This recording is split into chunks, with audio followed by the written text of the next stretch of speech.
Pasti kita semua tahu kalau tim nasional Indonesia kebanggaan kita selalu menyanyikan lagu nasional seusai pertandingan kandang. Ya, lagu nasional ini sering membuat suasana menjadi penuh haru dan kebanggaan sebab tak hanya pemain ataupun staf kepelatihan yang ada di lapangan, tapi supporter yang ada juga menyanyikan dengan lantang baik saat merayakan kemenangan ataupun menguatkan semangat setelah kekalahan. Nah, lagu nasional yang hampir selalu dikumandangkan di setiap laga kandang adalah lagu Tanah Airku ciptaan Ibu Sud.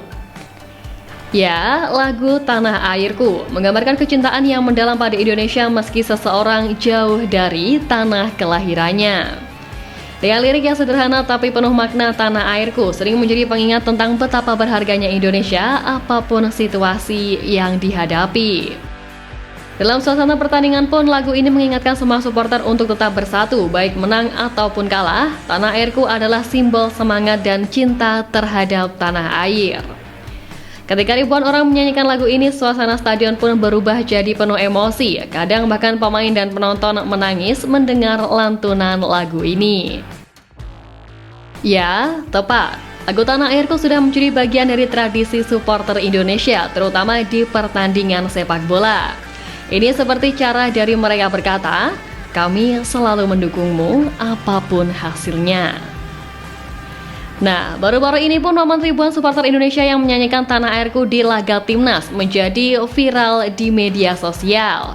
Banyak orang dari luar negeri yang memuji semangat dan juga kekompakan dari para supporter Timnas Indonesia. Ya, mereka kagum bagaimana lagu ini bisa menciptakan atmosfer yang begitu menggetarkan, hingga beberapa media asing bahkan menyebut bahwa momen ini sebagai salah satu sorotan utama dari pertandingan Timnas Indonesia dengan menyoroti bagaimana lagu nasional bisa menyatukan ribuan orang dalam satu suara.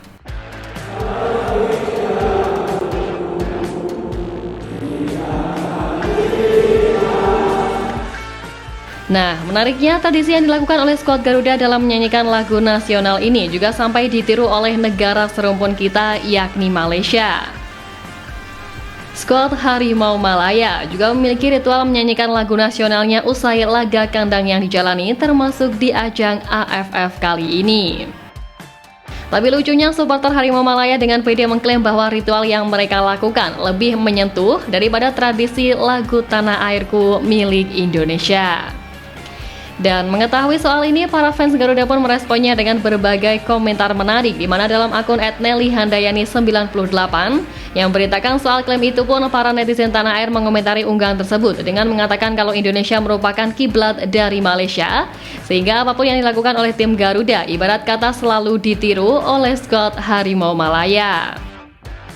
Selain itu, publik tanah air sejatinya juga merasa hal ini agak lucu, sebab apapun yang dimiliki oleh Indonesia seakan selalu diklaim oleh Malaysia yang seakan tak kreatif dengan budayanya sendiri.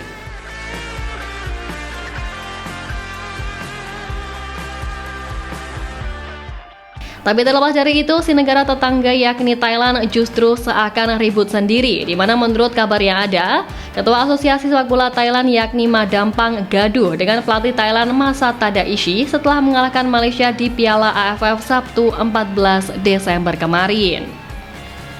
Diketahui Thailand mengalahkan Malaysia 1-0 pada pertandingan kedua grup A Piala AFF 2024 di Stadion Raja Mangala.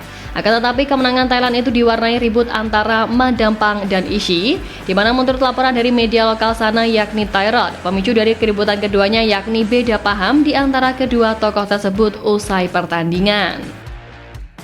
Sebelum pertandingan, Ishi ingin membatasi kontak supporter dengan pemain demi mempercepat pemulihan untuk laga berikutnya melawan Singapura. Dalam pemberitaan itu pun disebutkan bahwa pelatih asal Jepang tersebut berencana memberikan penghormatan pemain kepada supporter yang dilakukan sembari berjalan ke ruang ganti, tidak dilakukan dalam momen khusus.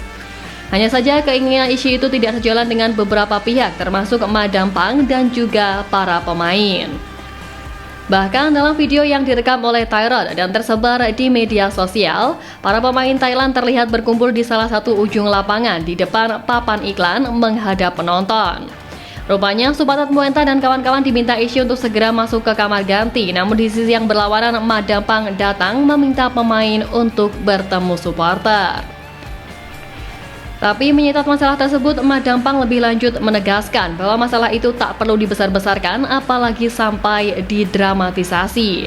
Menurut dia, tak ada perbedaan pendapat dengan pelatih Masata Daishi, di mana hal yang terjadi pada dasarnya hanyalah miskomunikasi. Dan sementara penjelasan juga datang dari Ishii, di mana pelatih asal Jepang itu menjelaskan alasan yang menjadi latar belakang putusannya untuk meminta para pemain tak menghabiskan banyak waktu bersama para fans setelah laga melawan Malaysia. Menurut dia, Chang Swag harus memanfaatkan waktu sebaik-baiknya untuk persiapan menghadapi laga berikutnya.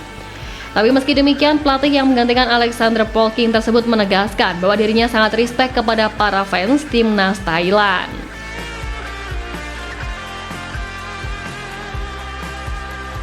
Ya, adanya berbagai kejadian menarik di ajang AFF kali ini memang tak lepas dari sengitnya duel antar tim yang sama-sama ingin menunjukkan tajinya di kancah ASEAN ini. Tapi di lain sisi dari semua tadi, kekalahan timnas Indonesia atas Vietnam di Piala AFF 2024 kemarin cukup menuai sorotan dari AFC selaku otoritas tertinggi sepak bola Asia. Ya, AFC diketahui memang kerap memantau pertandingan negara-negara Asia Tenggara di Piala AFF, yang salah satunya ialah laga yang dijalani oleh timnas Indonesia. Federasi Sepak Bola Asia itu sebelumnya pernah mengkritik kemenangan timnas Indonesia atas Myanmar yang dinilai hanya beruntung karena gol bunuh diri.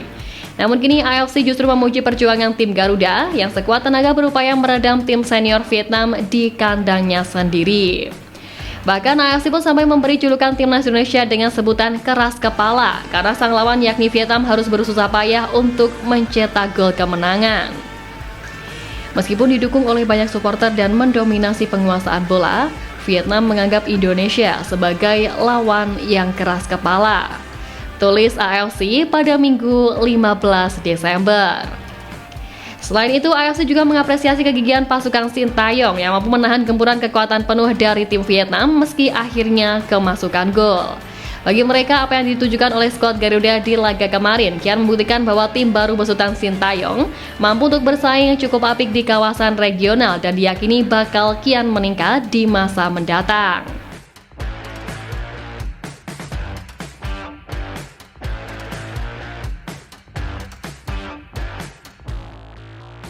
Nah, tapi perjalanan timnas Indonesia ini belumlah usai. Sebab selanjutnya tim Garuda akan menjamu Filipina di laga terakhir grup B Piala AFF sekaligus penentuan langkah timnas Indonesia menuju semifinal. Ketua Umum PSSI Pak Erick Thohir juga meminta kepada Sintayong untuk mempersiapkan timnas Indonesia sebaik mungkin jelang melawan Filipina.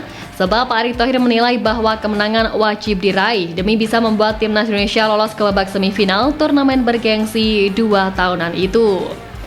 Ya, dengan situasi yang membuat posisi timnas Indonesia harap-harap cemas ini, membuat hasil imbang kontra Laos kemarin pun cukup disayangkan oleh Pak Erick. Dan karena hal ini, Pak Erick Thohir pun mewajibkan timnas Indonesia untuk menang atas Filipina di matchday pamungkas grup F Piala AFF 2024 nanti.